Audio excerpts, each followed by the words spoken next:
5, 4, 3, 2, 1.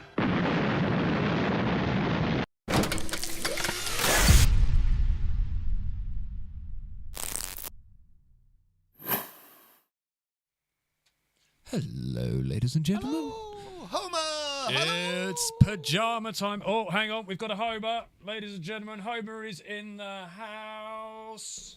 Homer! There he is. Mike's got a new toy. Mike's got a new toy. So much bullshit I've been playing with, you would not believe, ladies and gentlemen. So, how are we doing, everyone? Please venture forth, type something in the chat, say hello.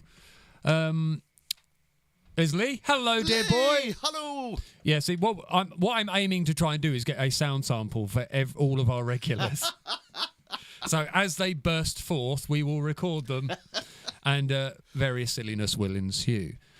So let us know what you've been up to, people. This is one of our... the reason we like to do these chatty ones is because me and Simon end up with kind of like a backlog in our brains of things we want to talk about, but because we don't get a chance... They don't plus. Oh, hang on, we've got Mark, ladies and gentlemen. Mark! Where is it? Where is it? Oh, I've got one from Mark. TL, hello. I say, what a splendid taste in hats he has. There you go. That's for you, Mark. we need to do one for TL as well. But What's the weather like, TL? You got some nice sun going on down there? Yeah, we had some, raining. and then it rained again. Then it rained. Then it cleared up a bit. Yeah, the sun kind of peeps out and goes, Hello. Oh, I don't like it here. yeah, I'm going to fuck off and see TL. There's actually a really beautiful grey sky coming up today. Oh, A beautiful grey sky. yeah, I really like that. Where where the light is breaking through the grey, so you've got like a dark grey. So we're around here, it's just all fields and farmland, and the views are amazing. And the ground is lit really nicely. Lit, bruv. It's completely lit, bro. And yeah, with the grey. But yeah, who cares? Does it when the light hits you, does it make you look like this? There's going to be lots of this today, isn't it? Oh, there's loads of shit. I've got tons of crap. Right. So, yeah, the reason we like to do these chatty ones is it gives us a chance to chat together, but it also gives us a chance to chat to you. And we can, ask the important questions in life and things like that. And whatever comes to mind. But the main thing is we like to hear from you guys. We like to hear your thoughts. You take us off on different tangents, different rabbit holes. It's all a wondrous, beautiful thing. So I really enjoy it when everyone gets involved. Yes. Yes. Yes, I do. So, let's have a little look at what we've Sunny in about 19 degrees Celsius. Oh, yeah. So what's Celsius is what we have, isn't it? They're Fahrenheit. Yeah, Generally, they're Fahrenheit. Over everyone has Celsius. Does America have Fahrenheit? I don't know. Yeah, because they're not metric, are they? So yeah, probably yeah. Hello, Uncle Peter. Uncle C. I haven't. Oh, hang on. Right, I need to make a sound for Uncle Peter. Let's go for this one. Are we ready? Right, go on. He's a very sexy man. Let's try that. Go on. He's a very sexy man. There we go. Every time you do that, you know, like actors when. Oh, do I do it? Yeah, when the other actor's saying their line and they're waiting to say, as it's going, you're going. You got a mouth in it. How weird is that? I know. How strange is that? So, how are you, Uncle Peter? You all right? Are you good? Right. So, what was one of the... sorry, I've just got to find something. So, we've got various topics we're going to talk about tonight. They can be sort of throw anything our way. Some of them might be deep. Some of them are bound to be stupid. Very, very silly, because that's generally kind of what we like to do. And there'll probably be, for example, things maybe like this. If I accidentally walk into the door with a full erection and bang my nose, does that mean my penis is too small or my nose is too big? So I think, obviously, a very valid thought there. So what do you reckon? What's your opinion, ladies and gentlemen? Last week while we were playing, I turned my nose. My nose is way too big. Did you do a conk clonk? Conk clonk. I had some major conk clonks. Yes, we are Fahrenheit, but I worked at Pfizer and they use the world standard. I see. Pfizer are presently in legal action with, I think it's AstraZeneca. Is it AstraZeneca? Yeah, aren't they suing Because for they've got, copy, sort of like a infringement of their patent Yeah. on the what's it jabs? the what's it jabs? Matthias Yabs from Scorpions. No, the inoculations for COVID and stuff. It's interesting. Yeah, because I asked you about this, didn't I? And I said, can... And I'm sure what I'm about to say is completely obvious, but it just seems weird patenting a way to save people's life. But any idea, the origin of any idea of any creation, shouldn't that be... you should be able to grab the identity of that, whether it be whatever. If you think anything, light bulb, I suppose all of these have life-changing, life-saving qualities to a degree in various forms. But I mean, even if you take it out of that, if you're a character in your nose, he knows. No pun intended. Knows. Well, my dad, Peter's brother, he could fit a whole, the old-fashioned 50p's, the big ones. He could fit a whole one of those up his nostril. Yeah. Is that how he did his coke? He was a Scotch man. Hi, Jim. I think the burning question is, what on earth are you two wearing? Did you notice? He's got beautiful poms, hasn't he? I've Look, got some big poms. there's some sexy poms. Kel, evening, Kel!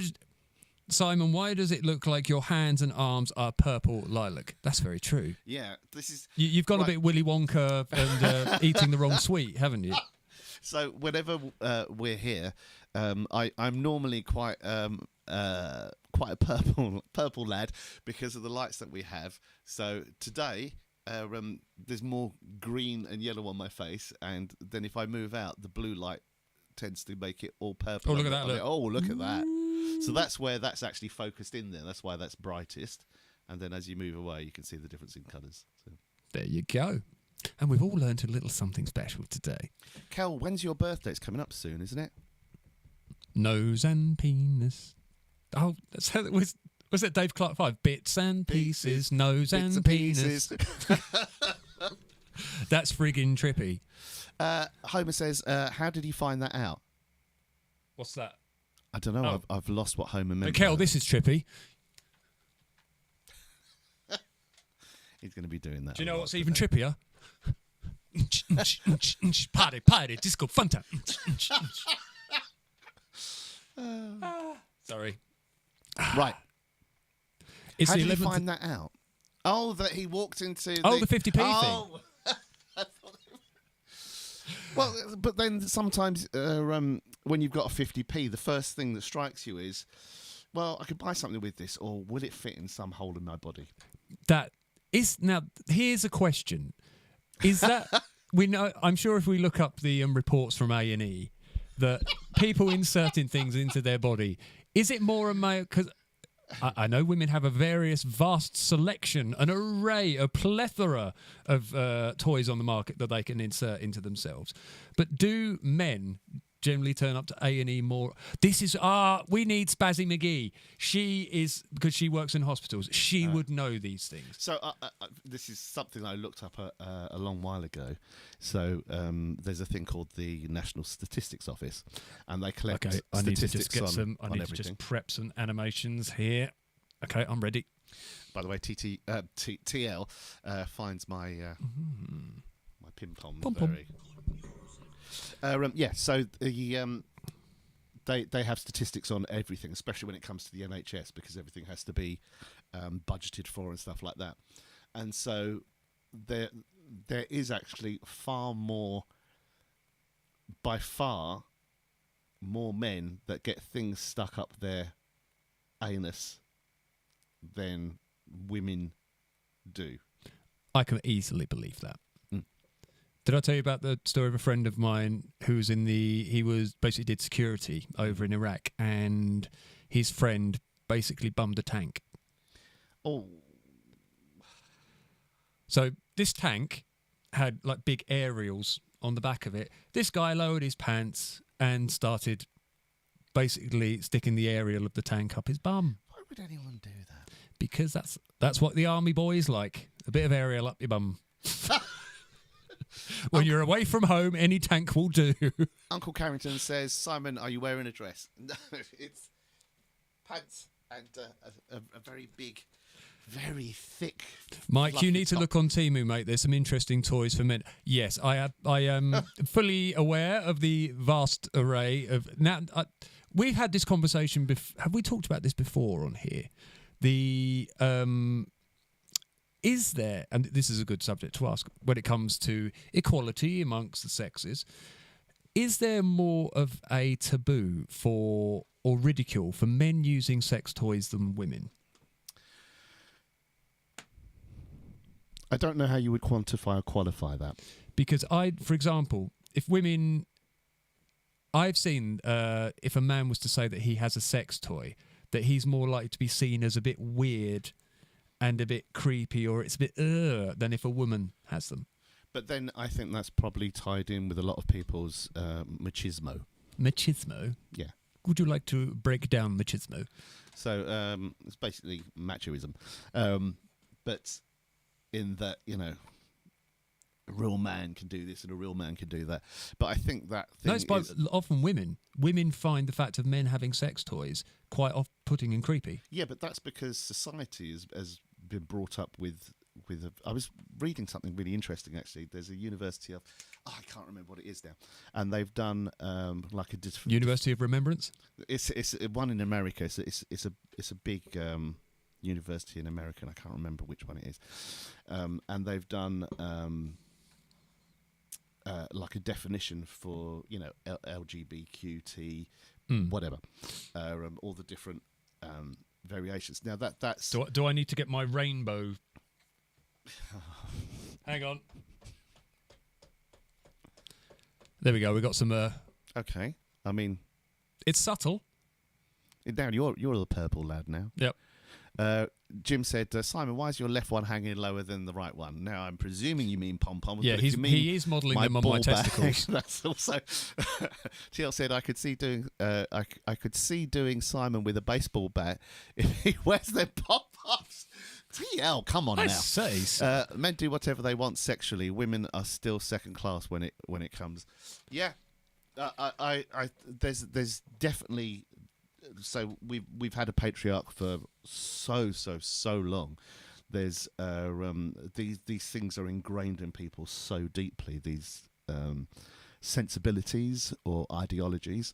So there is that thing of machoism, machismo, that means, you know, that's seen as being maybe less of a man, or there's a kind of stigma with it.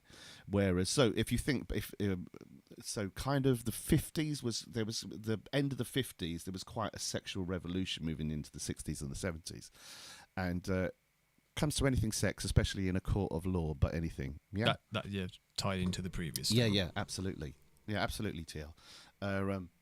But that sexual revolution before then, it wasn't even dreamed that women could enjoy sex. That it was, you know, and also, you know, that's still the case with me.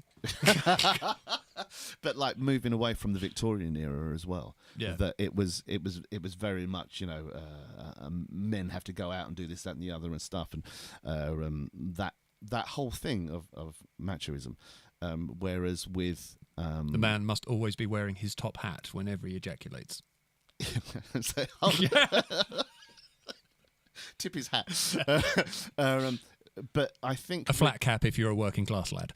But from like the mid 80s and moving forward, the change in equality has really changed that. So with kind of I think in the 90s there was more of a move in the gay scene that really exploded, and things of sexual toys and stuff like that were were seen as fun. They took on this thing as not necessarily that it was you had to be lacking or struggling with something.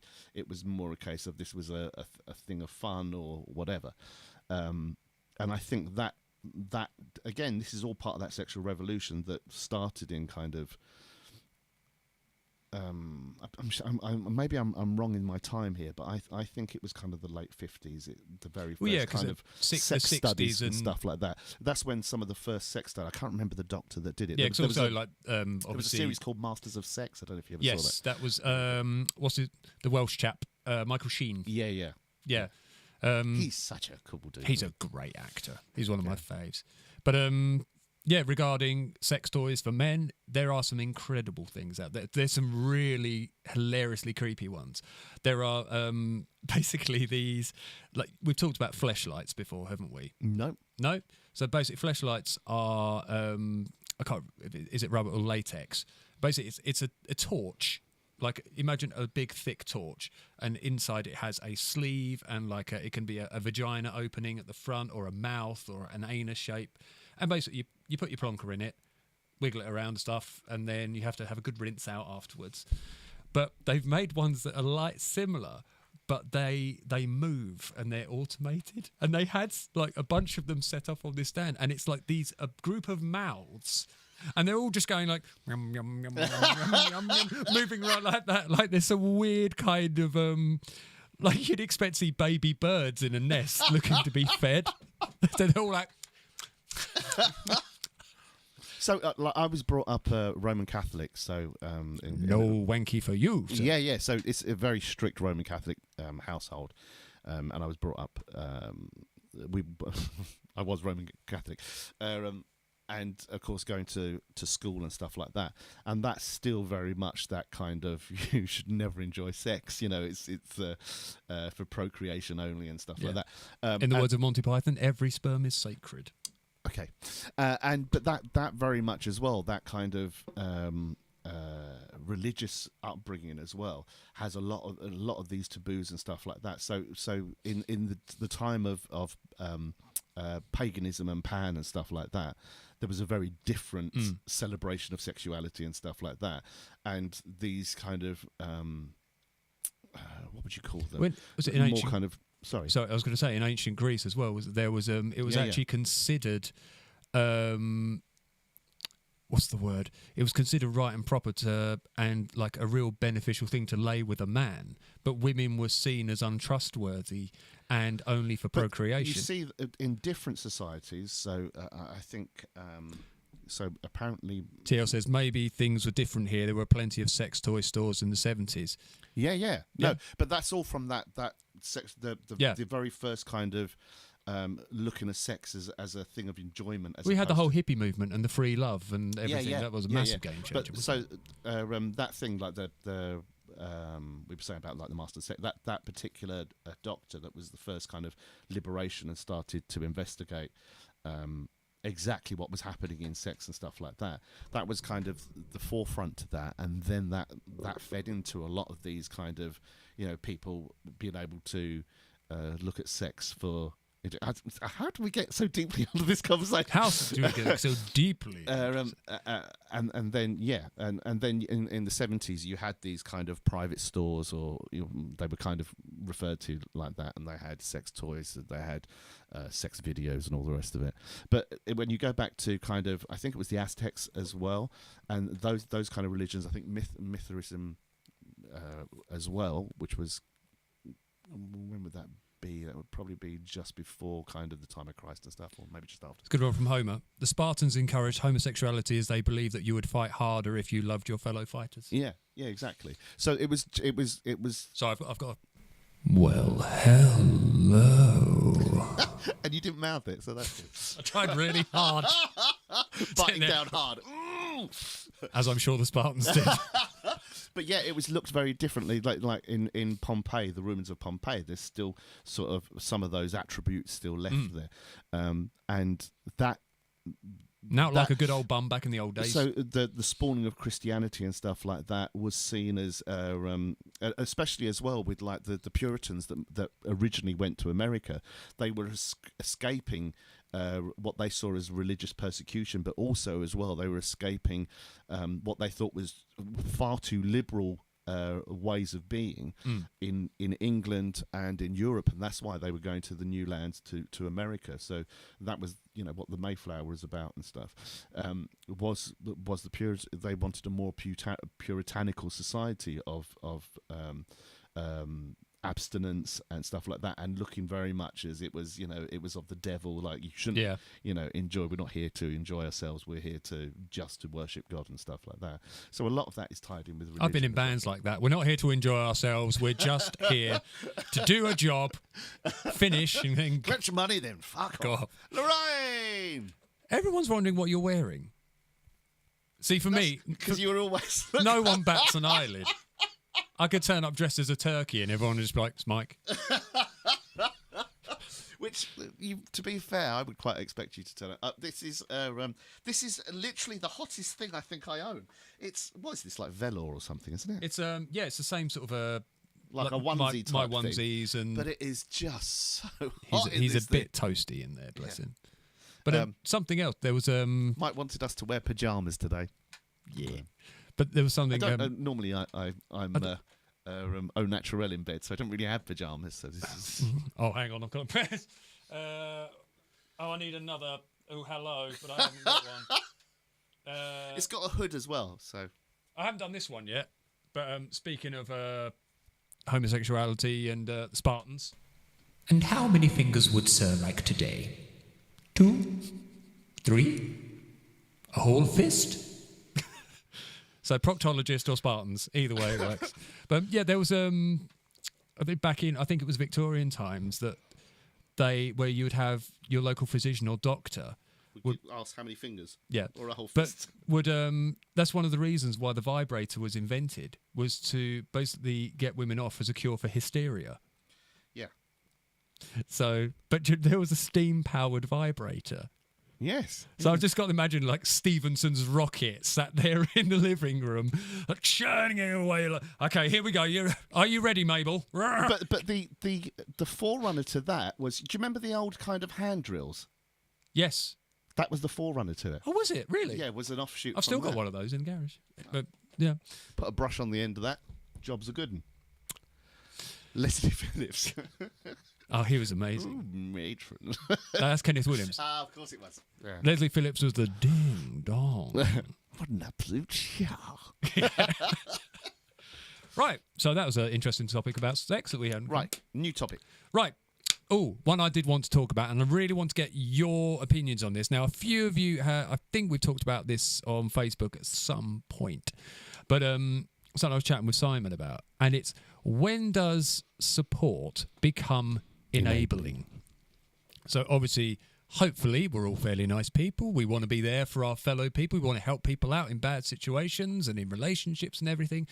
But when does it become enabling, where your support and your help just means the person is less likely to help themselves and take the easy route because they don't have to do the work themselves?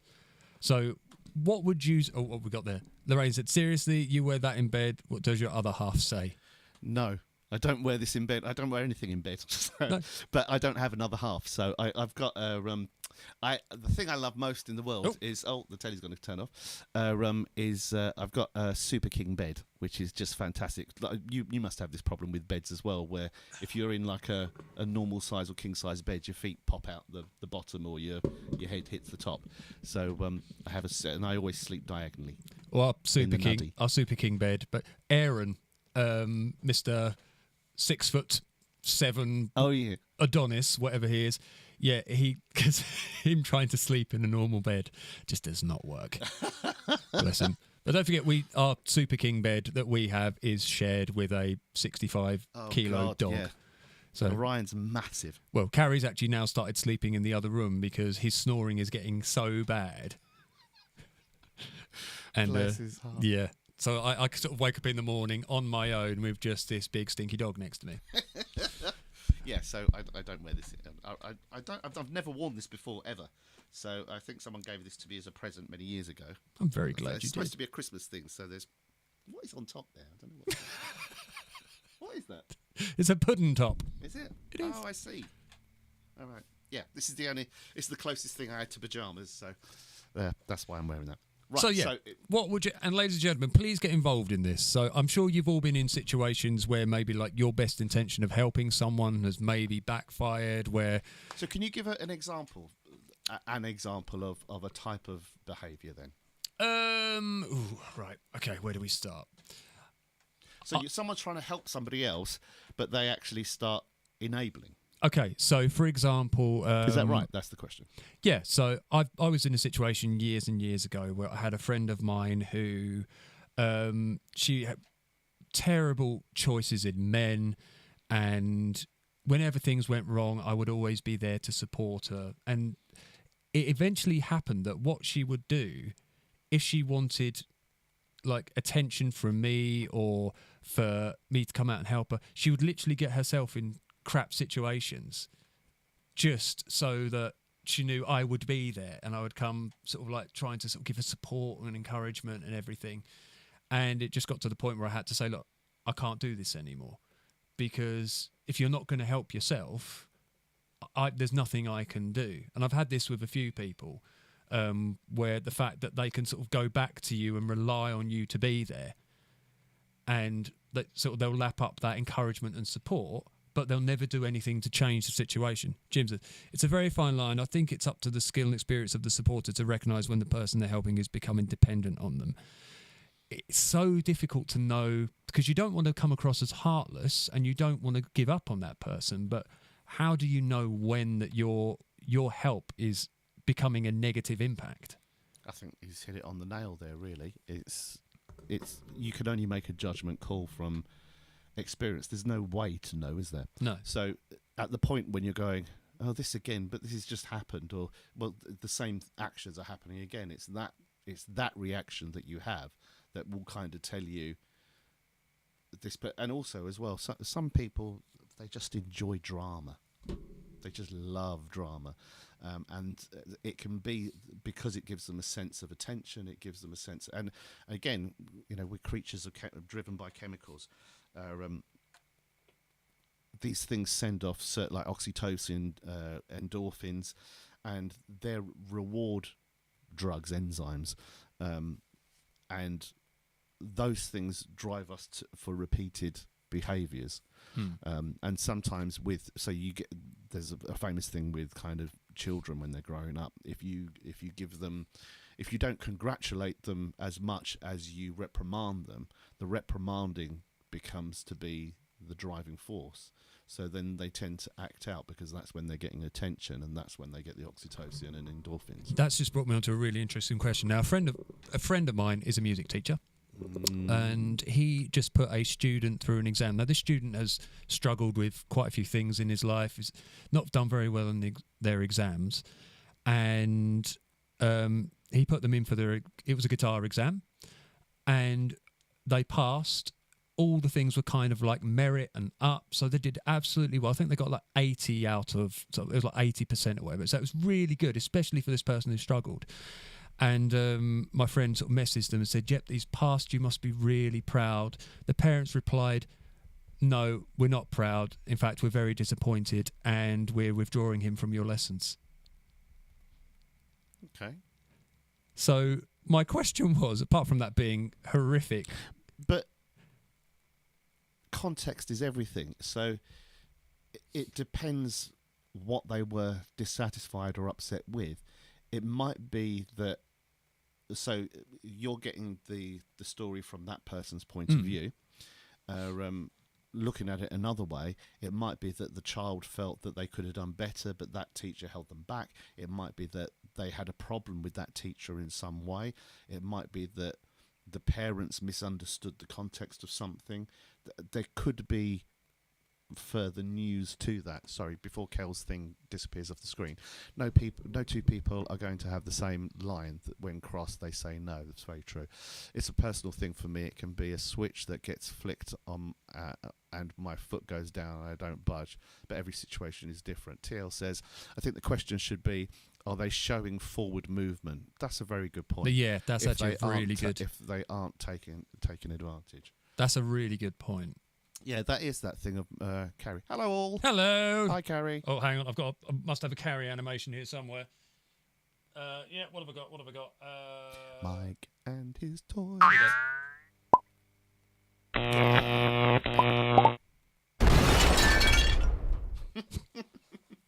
So yeah, that's a really good point about moving forward. But then it depends how you interpret the moving forward as well. It's a really hard thing with relationships because sometimes you can really feel for somebody and you'll give them far more rope. Yeah. Other times you can be less open to that person, or maybe less like kind of giving to them, you know, if you feel like they're their own worst enemy, so you kind of go you know, so that's getting back to Kel's point. Exactly, that line is so different for everybody. I mean, we've had many talks about things and you'll go, oh, I draw a line here and stuff like that. Yeah. But then there'll be other examples with other people where I go, well, that's exactly the same thing, and you go, oh no, but it's different. As you said, there's so many parameters. There's so much history. There's every relationship is completely different, isn't it? The thing is that very quickly, by the way, ladies and gentlemen, Carrie passed her GCSE maths. So I didn't know that, Carrie. Well done. Yeah, really, really good. Really, really good. So you worked so hard on that. Well done. We need a bit. They all end in explosions. That, my friend, is the story of life. We'll all end in a big explosion. When I did Carrie's animations, I thought, well, they need to come in and out with a bang. Yes. So. But no, you're right. With different people in my life, I do have different kind of I think lines that you draw, and also as well, people tend to think of people in very. Again, something that we've spoken a lot about. They think of people in very narrow pathways, in as much as there's kind of a certain width, or you know that. But humans are such complicated balls of energy, feelings, emotions, chemicals. It's just so that, you know, that people always it's go, a huge maelstrom, yeah, isn't it? I can't stand you know, human. I've got no time for humans, but I love animals. You know, there's so many people say that, but that's because animals, as far as our interactions go, are so much more simpler, and humans are just so complex. I noticed that a lot, especially when you look at. Sorry to interrupt. When you look at AI and how AI starts to write its own code and stuff, and then you start to find out its reasoning, what the data it's taken in, and how, like, when programmers have to sift through that, and that's not even, you know, I think anywhere near what as you're complex as saying there is at home, it's easy to see things other people are doing, not so much seeing yourself doing the same thing. Very much yeah, so. That's a massive thing, because when you're living that experience, you don't always have that awareness and that outward. It often takes other people to say to you, you are doing this.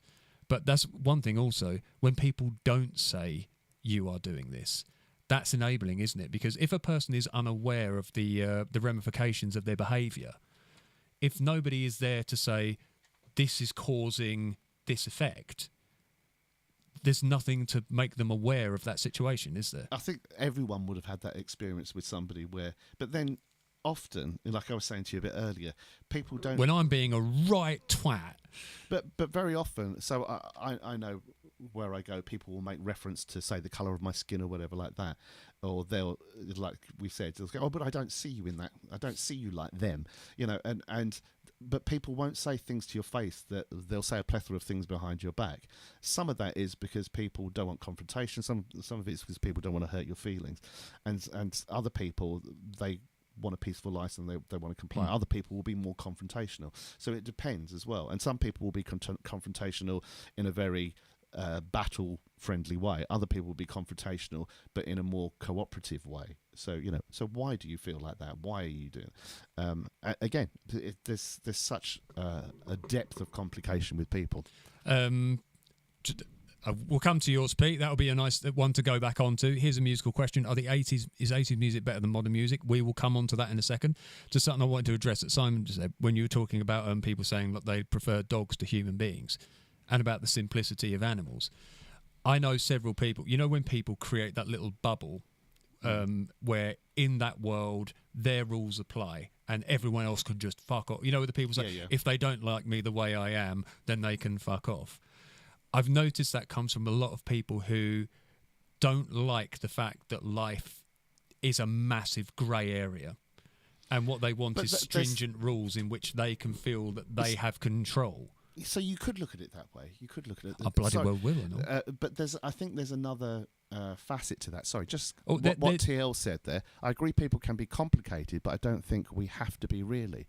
That's really interesting, TL, but how?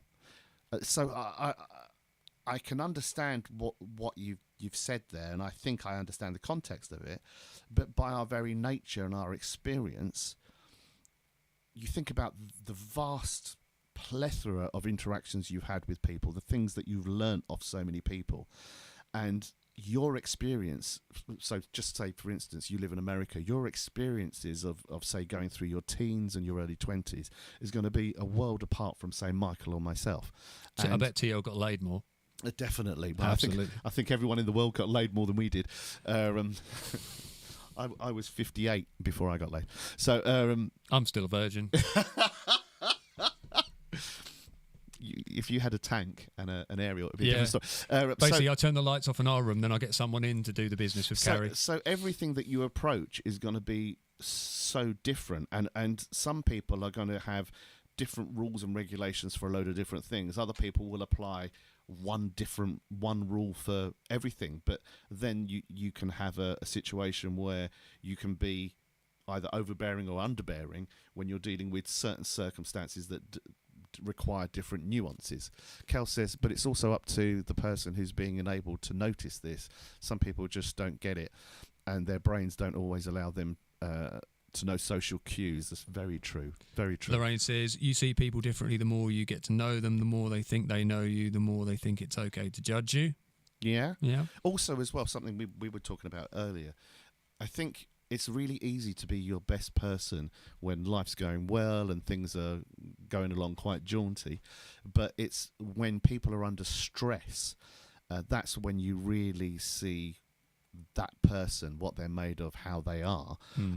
So that's when you're working with people, that's when you get to really see the ins and outs of their personality. When you're living with someone for a long time, that's when all the I'm on my best behavior, I'm trying to give you the best version of me, then starts to slip, and you start to see. Do you think there is, considering how different we all are, and with all the different cultures and upbringings and all the different interactions we have and all our different wants and needs and everything, is there, would you say, like a golden rule or set of ways to live a life that would not scientifically work best for us, but that would probably give us the best outcome? Like, I know there's so many psychological studies that say that as human beings we desire certain things, and if we involve ourselves in like certain sort of ventures and certain avenues, that we're going to come up short and we're going to feel like we're not living a purposeful life. Like one of the things that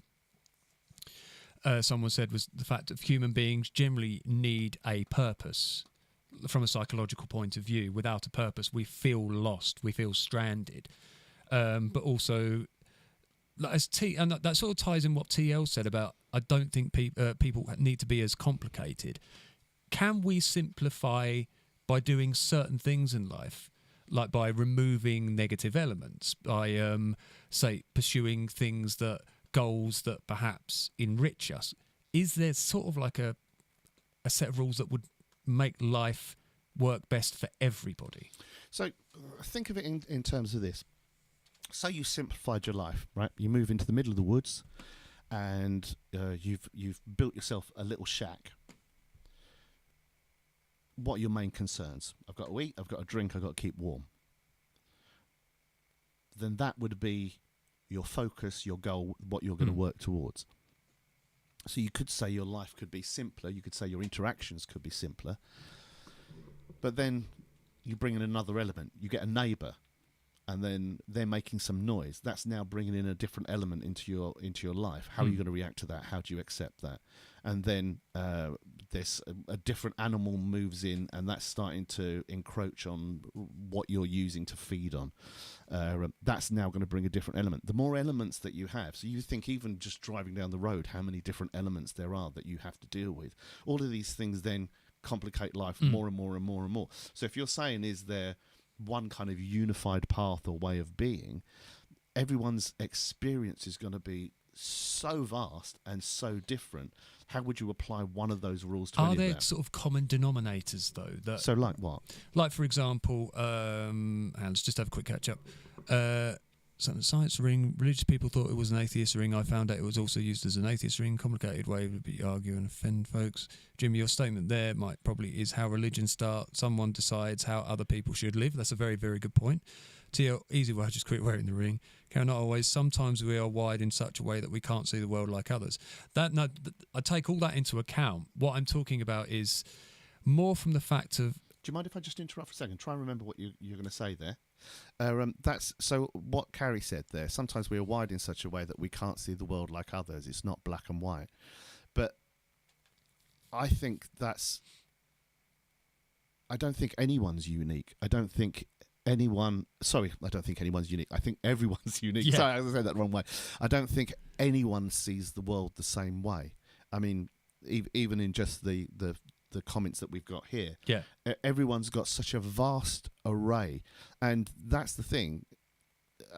Everyone doesn't see the world as black and white. We all see it in so many measures of grey. It just depends how aware we are of that, and some people are more aware of that than others. And it's not that they don't interact in the levels of grey. They do.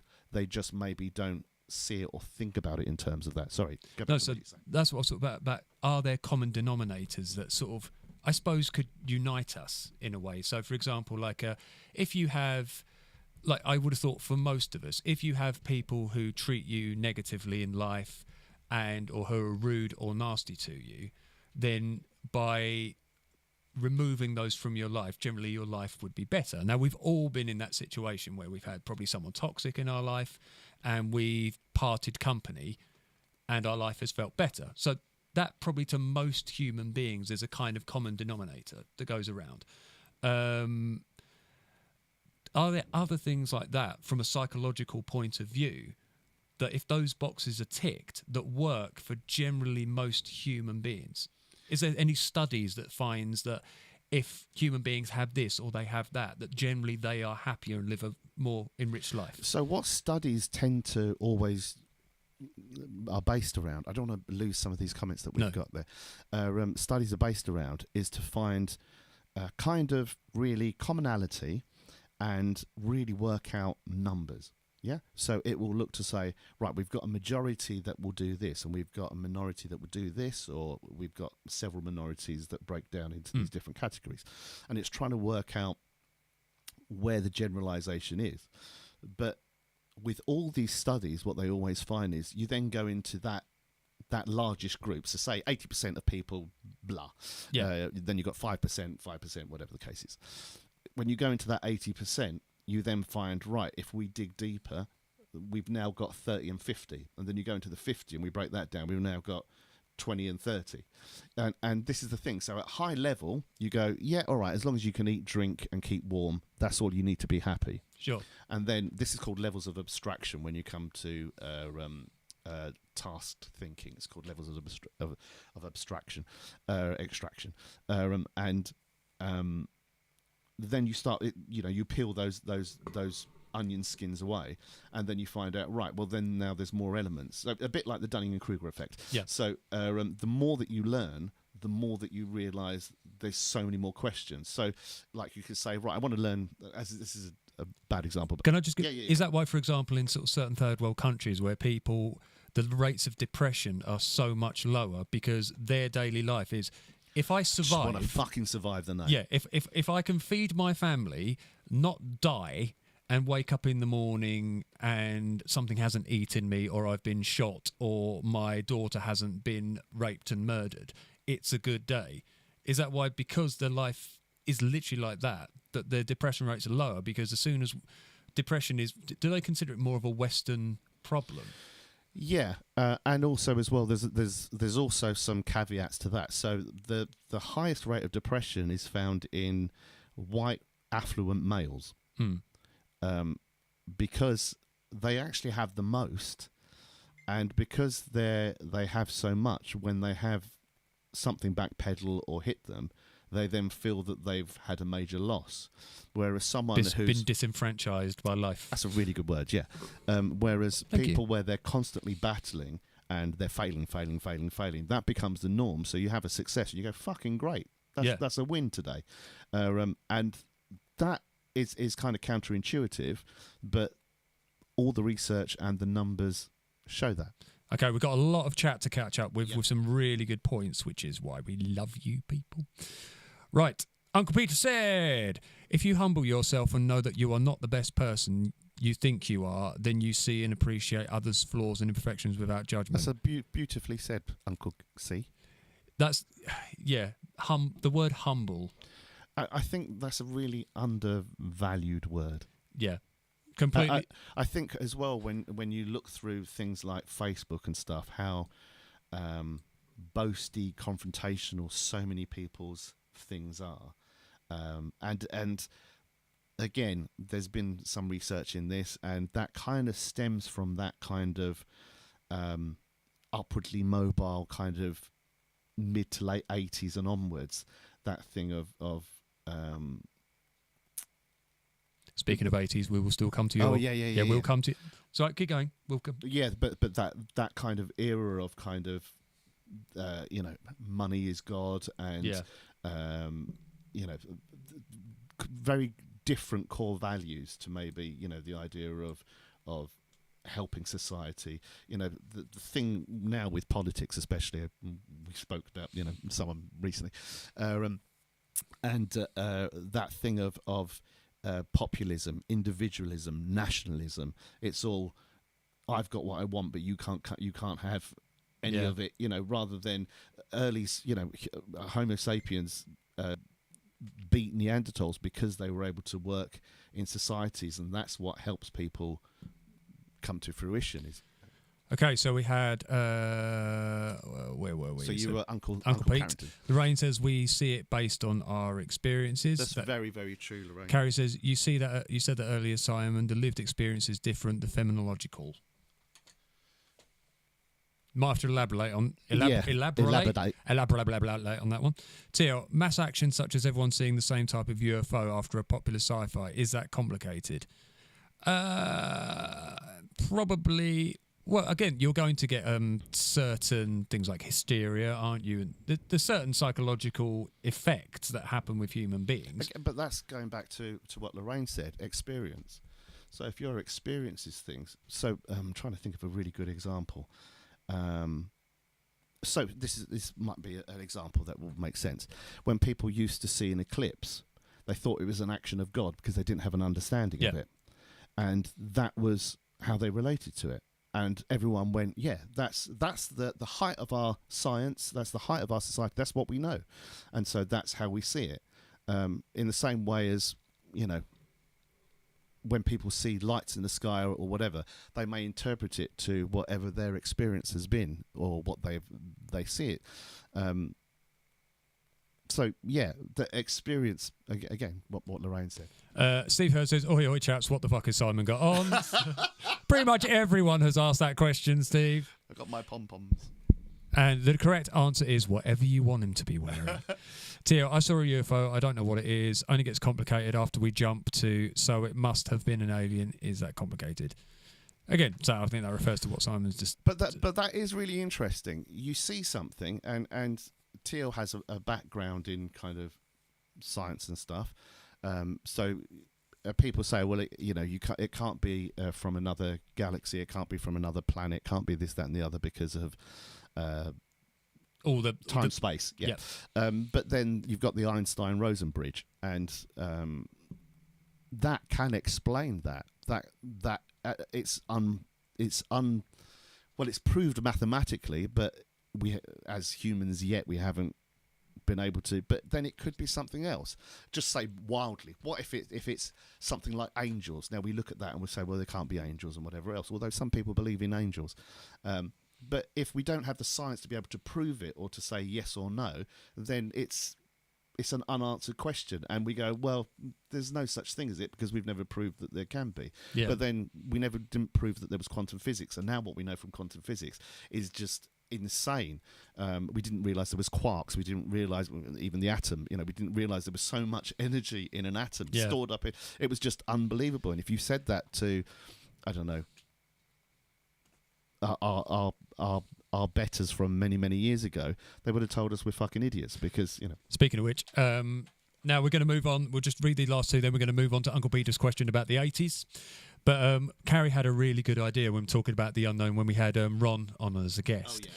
Carrie's friend Dion loves doing tarot, and apparently her readings are very good. So he suggested, why don't we get her to do a live tarot reading? That'd be interesting. That'd be quite cool, wouldn't That'd be interesting, yeah.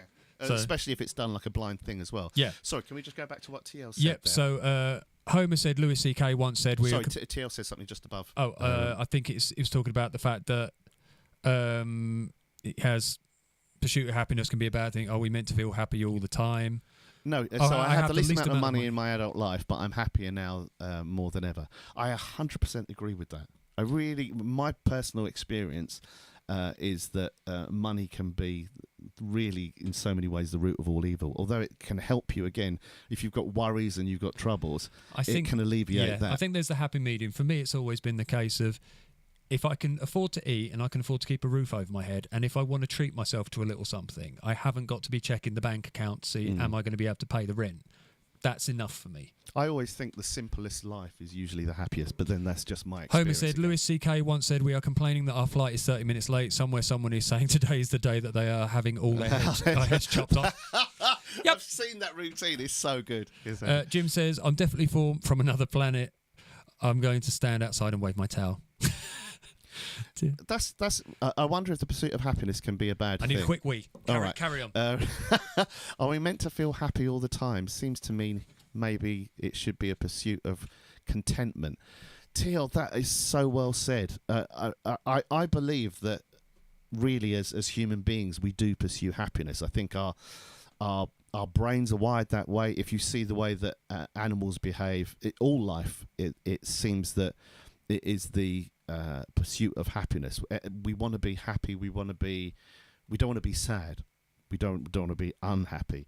But I think something that we overlook, especially where we have so much, especially in the Western world, we have so much, just so much. We have an abundance of food, things, life, entertainment, God knows what else. You're joking. That's an insane... Did you just literally spring a leak and... was it a gusher? How did you wee that quickly? Because we have a hedge, literally just to the side, so I just... No, but even then, I mean, barely had time to get your cock out. Have you not noticed how much I've been wiggling around in the seat? I've needed a wee for like the last half hour. Sorry, I think it's a really interesting thing TL said. I think one thing that we overlook, though, is contentment. So many times people get something and there's a real excitement. You get all these rewards in your brain. I've got a new thing. I've had that for a bit now. The sparkle's fallen off it. And then, I need something else. I know several people who do that. And the reason that they do that is because they are in either, usually because their mental health is low.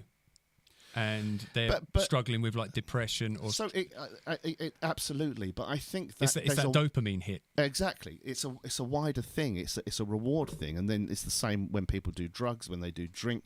These are all reward things that they give you a little buzz, and then you chase that for the rest of your days.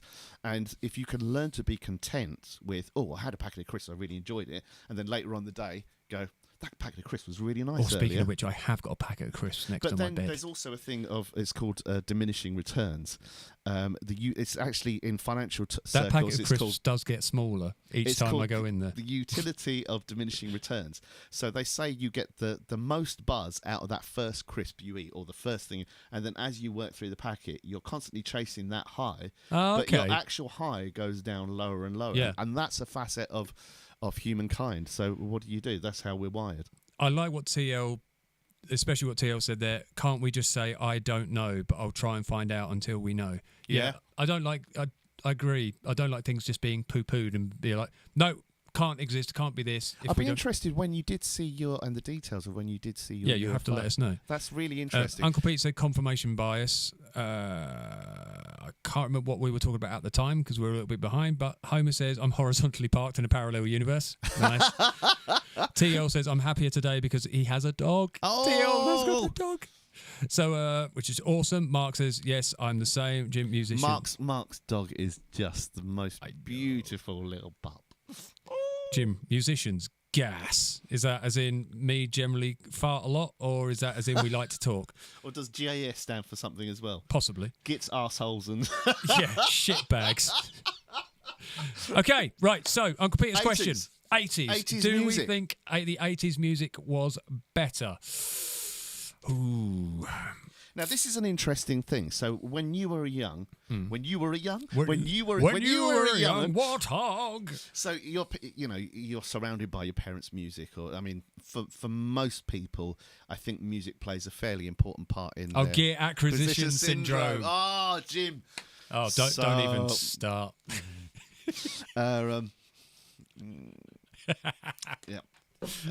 Yeah, too many guitars, too many things. But then, literally, my house is just full of instruments and Mate, fuck all else. What's life without a dopamine hit? I don't drink, don't smoke, don't do drugs, and I've got no girlfriend. So Guitars! guitars. I love that. Yes, for variety. That's sorry. We'll get back to what Lorraine said there. So you would have grown up with your parents' music, and for most people, music's quite important in their lives. Some people they're not surrounded by, but so every generation says their music, that was real music. This new stuff's just noise. But there's something really interesting. So if you think like at the beginning of the 19th century, it was all like with some bloke playing piano, say for instance. Can you do that again? I like that. Playing piano, and then you had like the like kind of, and that was seen like these wild children, and then it's going to lead to them all getting pregnant. And well, what was it? So you had the sort of 40s and 50s swing, what's it called? Charleston and stuff like that. Yeah. And then you had, kind of swing bands, jazz bands and stuff like that. And then you had like kind of like avant-garde jazz, which was seen as like the devil. Yeah, I know, it was like, blues, wasn't it? The beat poets, man, and it was seen like that. And then you had like the rockers in the kind of Bill Haley and stuff like that. Yeah. And then you had the evolution into kind of all the leaves are brown, the leaves. But then you had obviously the Beatles were sort of then took the whole sort of boy band thing to a whole new level. And that's kind of, I mean, that started a big movement, and then you had like kind of all the glam bands. Before that, you had the 70s kind of rock bands and stuff, and like Eagles and things like that. That's what TL's just said actually. So Jim said, I much prefer the older music because it's because the mix's production is far less dense and overcompressed. Yeah, there's a certain life, isn't there, in the older mixes where... Or is it just that that's what you're used to? You connect that with, that's when your childhood and your wild times, so your teenage years and your early 20s, that's kind of when most people really grow and experience the world, and you're just hit by so many. I think there is a great new massive experiences. nostalgia here, isn't there? Yeah, so you tie this again, getting back to what Lorraine said about it depends on your experiences. Your experiences that. Can I just point out, I'm really finding it hard not to think about the crisps. That's my bed. What flavour? They're the Doritos, like spicy chili heatwave ones. Yeah. They are killer. Matt, have you ever had them with hummus? No. Oh, that's some. I haven't had them in the great Humvee shit. either. or taramasalata as well. You put some lemon juice in taramasalata and have it with the Uncle Pete Doritos. says Simon should be a counsellor. I've said this about you.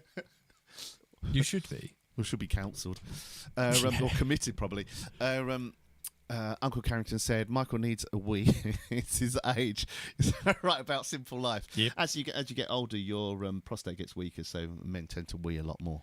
But TL said 70s music is the most popular of any younger generations listen to, at least in the USA, which is quite interesting. So that's interesting because... Is that just in like classic rock maybe? Yeah, well, it depends because there's actually... I can't imagine loads of young kids listening to Bay City Rollers. There's a massive appetite for late 70s to 80s music and maybe into the early 90s. And I mean, that spawned, all the Absolute, this, that, and the other radio stations. There's lots of retro radio stations. There's so much, but I think that was a time when the music industry was probably making its most money. Is through that era, and music was a real seminal art in everyone's life, whereas now music is so disposable. And also as well, so for instance, like in my line of work, it's you get the brief of it's all have a hook, and you just don't repeat it a few times like it used to be. It's like they want 90% of the song, just one hook. Well, who was the? I was listening, and they were talking about Marvin Gaye when he first started in his career, and he was working for who were like the Motown hit makers, who literally they just churned out all of these hits back, and it was just literally a formula. Yeah. And then obviously you had Muscle Shoals was the famous kind of session band they had. Okay. And then you had then it went on to who was it who did there was a duo, and they created loads and loads of hits, I think, in the 80s. Oh, Stock Aitken and Waterman. Oh, sorry, three of Stock Aitken and Waterman. I mean that. For me personally, I think they single-handedly ruined music. But again, that's the thing, isn't it? When you get the... is there any difference between, say, Stock Aitken and Waterman than, for example, your typical R&B crossover where it's just monotonous? There's not really... Is that just the modern-day equivalent? So, again, because things are so... Like, can you imagine a band like Pink Floyd getting a record contract today? There's a couple of really interesting comments here. So, what was just above TL's one, dude? Did we do Jim's? We did Jim's. Right, no, so Jim said... Rob, by the way, hello, buddy. You all right, dude? Oh, hi, Rob. I missed you. So Jim said, I much prefer the older music, but because its music production was far less dense, overcompressed. That's really interesting because... There was a definite jump in production quality in kind of the mid to late 70s and especially the 80s. Well, especially with when the new synths kicked in. Yeah, exactly. I mean, that was a very new movement, very new sound, especially for like kind of the late 70s with the Moogs and things like that. And it was like, God, this is space age, Yeah. And then you had also, the compact discs and stuff like that. Again, it was such a major part of people's... Now people have like 1 billion tunes on their phone. They don't know what the album looks like or whatever. They'll buy one song off one album. The days of sort of picking up an album and going, reading the sleeve and stuff, used to be an experience that's very different. That's very, very especially different. because especially when you hear, like, for example, when you go back to the days of like Cream and the Rolling Stones, and when like Keith Richards and Eric Clapton, they were all being really heavily influenced by the American blues players. Yeah. And it was trying to get hold of the records was really difficult. Yeah. So again, it's that what we were talking about sometime, not having everything really easy. And I think that's another whole conversation about things being handed to you and people not appreciating I remember having to save up so long to get like an album. That Yeah. was a big thing. Now it's so disposable. Yeah, So and I think disposable. the love has just been... But then also that's the thing of changing times. Kids nowadays, they're not growing up with music; they're growing up with games. The advent of Twitch and gaming heroes and stuff like that. So there's in a way, music's kind of a little bit archaic. It's interesting. Some of the students I have, when they started playing drums, they were just getting a lot of them getting into grunge. Yeah. And so they're influenced by, like Dave Grohl, especially, and people like that. But they're at that point, and I remember this point so well, and I'm sure you, gentlemen and ladies, will. that point where you have your musical awakening and you just suddenly realise there's this massive world out there. But why did you have that musical awakening? For me, I probably... Well, mine was a progression. Mine went from Britpop into getting into like bands like sort of Pantera and the heavier side of things. Then that crept into bands like more like Iron Maiden. So again, I think you misunderstand me. Probably. As nice as that was, what brought that musical awakening? Just discovery of... So think about this. How did that make you feel? Yes, Nick Kershaw does live in Badunmo. Nick Kershaw is just such an underrated artist. He's just amazing. There's an album he did called The Works, and it's a fantastic album. Anyway, that's my little Nick Kershaw thing. I don't know. Music can make you feel things, can really connect to you, and I suppose it empathise, especially when you're in your teen years, where you're going through a lot of changes. You're going through all sort of different experiences. You want to get rid of aggression. You want to get rid of being held down, caught up, bullied. You start listening to new girlfriends or new experience, all these things, and you connect to these things. These people are writing about these things, and you feel that you connect with them. Yeah, but even if you go back, so we're talking very much about popular music. Sorry, there was something that Homer said there. I think the late earlys and 80s, hard to beat. Before the late 80s, banal pop came in. Well, I don't know, but it would have been a thing before the late 80s. There's always been banal pop in every decade. There's always the mainstream. Sorry, I didn't mean to correct you. No,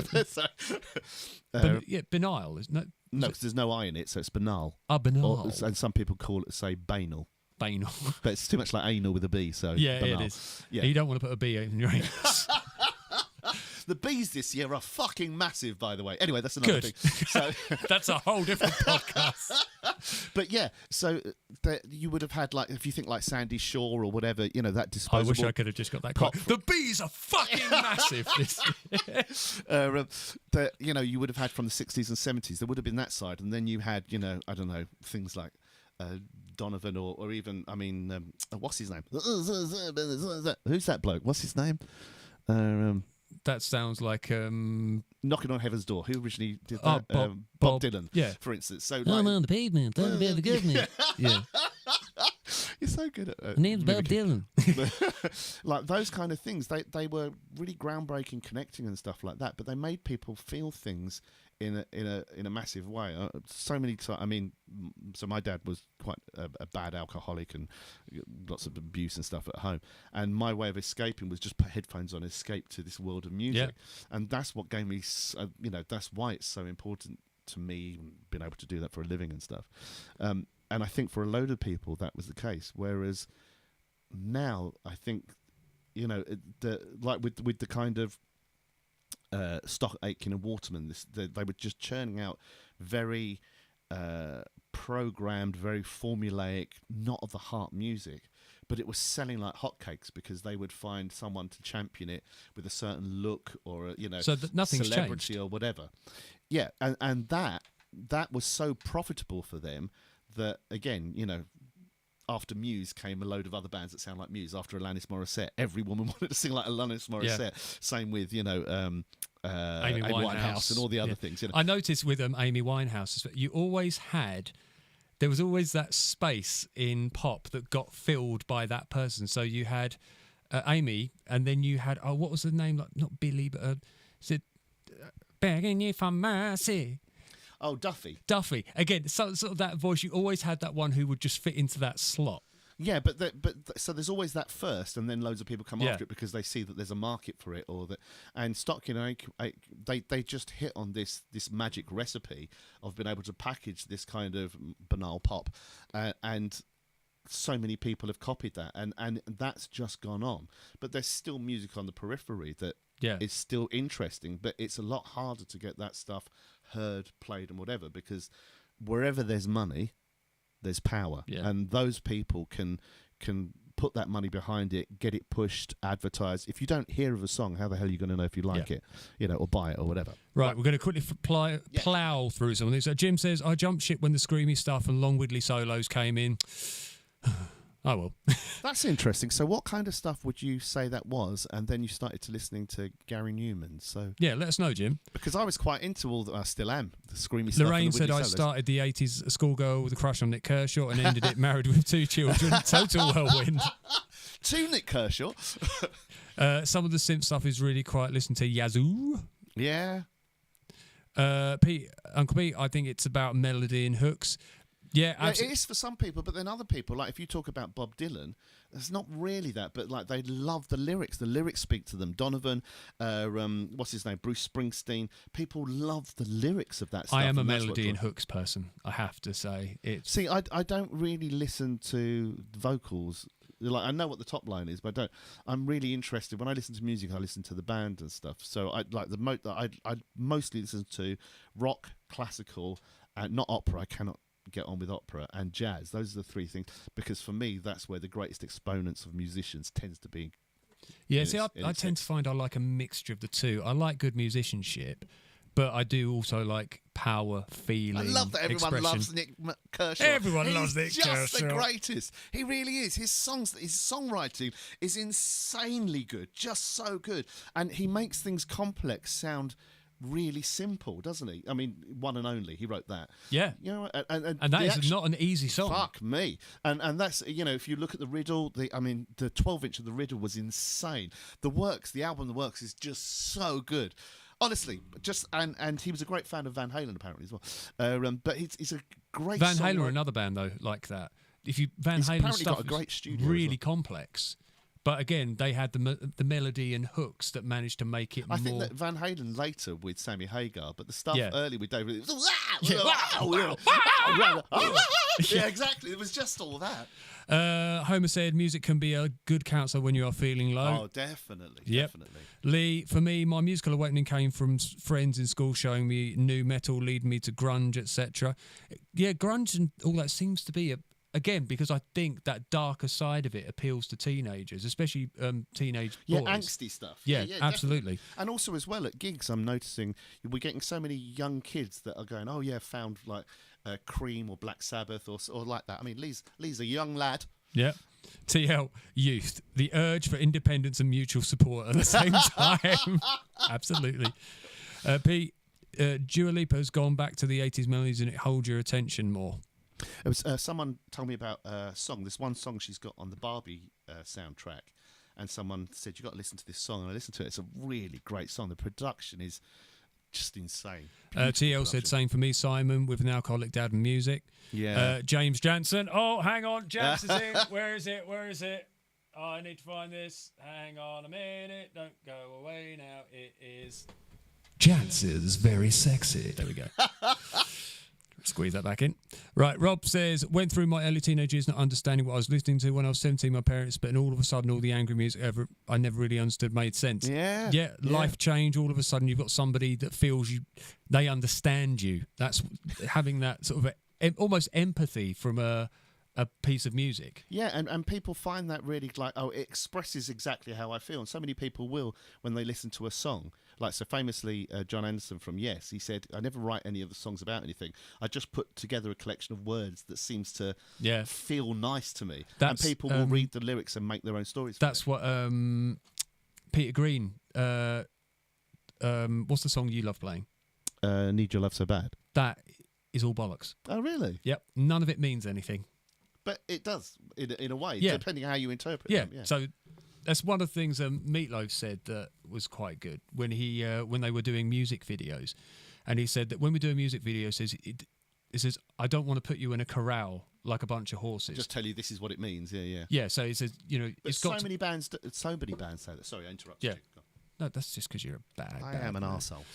But yeah, it's having that interpretation means that you draw something out of it and you make it your own. And as he said, then becomes their story, Yeah. and you don't want to take that away from someone. Homer, did you know the blonde lady from ABBA lived with a fan who collected her poop in a bucket? Amazing. Jim, I used to like people from Nazareth, but I'm not a fan of bands like Zeppelin, Sabbath, etc. I like everything though. I like bits of most things. I prefer my pop, 80s pop, old electronic pop, Foo Fighters, Muse, Queen, and a ton more stuff I can't think of right now. The singer from Nazareth, he was at Russ's wedding and he got up and sang with us, and then his just bringing out an album now. We recorded the drums for it, so Russ recorded the drums at my place for his album. You said he still sounds amazing, doesn't His he? voice it's like a chainsaw. It's just so good, man. Really, really good. Really, really good. I look forward. I might listen to that when it comes up. Jim says some Steely Dan, Old Soul. Oh God, there's a song by Steely Dan called "Night by Night." Oh, what a kicker! It's beautiful. It's so much fun to play. Such Uncle a Pete lovely- says, Simon, you're like Stephen Fry. Book me a counselling session. Uncle C, we love you. Oh, we do. I'd say it'd be awesome because he lives on the Isle of Wight. And I said, I said to him, he's like, do you miss the mainland? And he's like, nope. Not a bit. But yeah, if you're ever over this way, Uncle P, Yeah, please come. We'll all go out and we'll all get together and have a nice chatty time. yes, it'd be lovely to see you. Anyway, I don't see you enough. Sorry, TL says any art is art because of how each person interprets it. That's well, I think that's a great comment to end on. Actually, it's so subjective, all art, and that thing of as well, like you're saying, where you can read lyrics and you'll see them in different ways. There's a song by a band called Ghost. So I'm doing a Mystery Mayhem this Saturday, and one of the songs that I got in the set Is it list Rats? was "Your Rats." Is that the song? What a track! That riff at the end. Yeah, there's sort of like a sort of almost heavy goth ABBA type. When I first, it's just the riff at the end of that song is so good, but the lyrics are quite nice. But quite nice. I think the lyrics are great, but it really depends how you interpret the lyrics. So you could see it as basically it's saying they're going to get into your house, they're going to get into your soul, they're going to infest, and they're rats. And it's kind of, so you could interpret it as being, they're talking about say politicians rhetoric, or they could say I don't know, if you depending on how you see whatever, you could apply it that way, and it's really great little track. Anyway, so I'm going. I agree, and If I wasn't able to grow a proper moustache, could I grow my nose hair long enough to make a nose hair moustache? What do you reckon? Could I?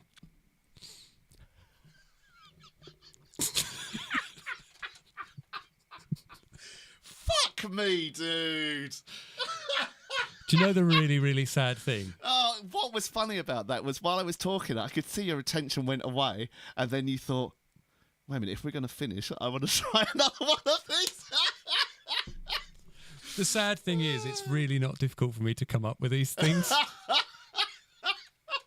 Oh, it was just seeing your little face go away, and you suddenly thought, oh no, if we're going to finish now, I really want to get one of these in.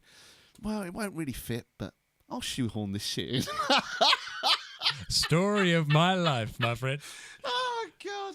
Okay, so on that bombshell and Teal's wise words. Yeah, thank you so much, everyone, for joining. It's so nice to just talk through all this stuff with you, because normally we just talk about all this shit ourselves and go around in circles. It's so nice to share, like, all Yeah, all we your get so input is bored just talking to each other. It's just depressing. We are two fucking idiots at the best of times. As proven. Guilty!